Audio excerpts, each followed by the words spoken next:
Fans and collectors of 3 3/4 inch action figures are always looking for cool diorama elements and play sets for their figures to inhabit. That's why Hole and Ground Productions is creating the Fortress system, a series of modular playset buildings.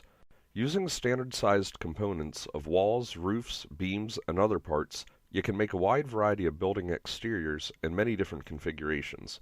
Additional components can then be designed in the future that are compatible. The Fortress system can work with many 3 3/4 inch scaled action figures, including Star Wars, G.I. Joe, Halo, Marauder, Fortnite, Acid Rain, Hiya Toys, Boss Fight Studios, Joy Toy, and more. Hole in the Ground Productions has been in business since 2005 and produces a large number of resin diorama kits. The Fortress system will be produced 100% in-house, so no overseas production is necessary, and production can begin quickly following meeting the funding goal. Like all Hole in Ground diorama kits, the parts will not be painted, but they will be cast in a gray resin. The dye used means there will be some color variation between parts. While singular parts or part sets will be available, you can pre-order specific buildings as perks through the campaign. Small buildings like bunkers, gun emplacements, street vendor booths, guard towers, and larger buildings like garages, animal enclosures, outposts, and even aircraft hangars. Normally, I create a kit and then make it available for order.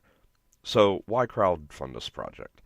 Simple answer is that the Fortress system has a lot of different parts. I want to make sure there's enough interest before investing all the time and money into prototypes, master parts, and molds. While an individual part may be relatively simple, the sheer number adds up. So, where are all the pics of the prototypes? Well, as you can see, I've made a few parts to tinker with. However, as much as I'd like to show you what it would look like to have an entire outpost full of figures, or what an X-Wing fighter would look like parked in a hangar, that would involve a lot of cost and time to produce demo parts that would serve a limited purpose. So we're stuck with renders for now.